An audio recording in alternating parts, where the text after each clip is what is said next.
যুক্তরাষ্ট্রের ভ্রমণ নিষেধাজ্ঞার তালিকা আরও বাড়ালেন মার্কিন প্রেসিডেন্ট ডোনাল্ড ট্রাম্প। নতুন করে মধ্যপ্রাচ্য ও আফ্রিকার 5টি দেশ ও ফিলিস্তিনিকে এই তালিকায় যুক্ত করা হয়েছে। এসব দেশ ও ভূখণ্ডের নাগরিকরা এখন থেকে যুক্তরাষ্ট্রে প্রবেশ করতে পারবে না। হোয়াইট হাউস 16 ডিসেম্বর মঙ্গলবার নতুন ভ্রমণ নিষেধাজ্ঞার ঘোষণা দেয়।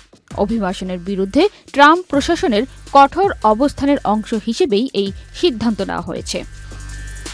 নতুন করে নিষেধাজ্ঞার আওতায় আসা দেশগুলো হলো সিরিয়া, বুরকিনা ফাসো, মালি, নাইজার ও দক্ষিণ সুদান।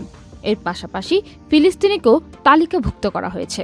এর আগে গত জুন মাসে ট্রাম্প প্রশাসন 12টি দেশের উপর ভ্রমণ নিষেধাজ্ঞা জারি করে।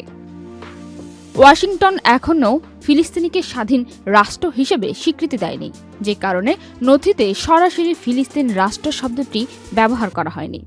এমনকি অধিকৃত ফিলিস্তিনি ভূখণ্ড বলতেও রাজি নয় ট্রাম্প প্রশাসন। বরং ফিলিস্তিনিদের উল্লেখ করা হয়েছে ফিলিস্তিনি কর্তৃপক্ষ প্রদত্ত ভ্রমণ নথি ব্যবহার করে যুক্তরাষ্ট্রে প্রবেশের চেষ্টাকারী ব্যক্তি হিসেবে।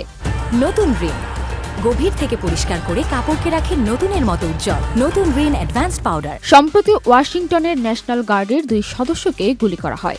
ওই ঘটনায় একজন মারা যান। এই ঘটনার পর অভিবাসনের বিরুদ্ধে আরও কঠোর অবস্থান নেন ট্রাম্প প্রশাসন।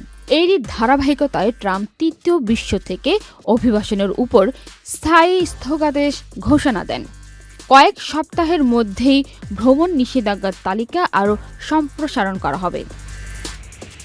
ট্রাম্প প্রশাসনের এই সিদ্ধান্তের তীব্র সমালোচনা করছেন মার্কিন প্রতিনিধি পরিষদের সদস্য রাশিদা তায়েব। ফিলিস্তিনি বংশোদ্ভূত এই ডেমোক্রেটিক কংগ্রেস সদস্য অভিযোগ করেন, ট্রাম্প ও তার শীর্ষ সহযোগী স্টিফেন মিলার যুক্তরাষ্ট্রের জনমিতিক গঠন পরিবর্তনের চেষ্টা করছেন। পান্না আক্তার, চ্যানেল আই।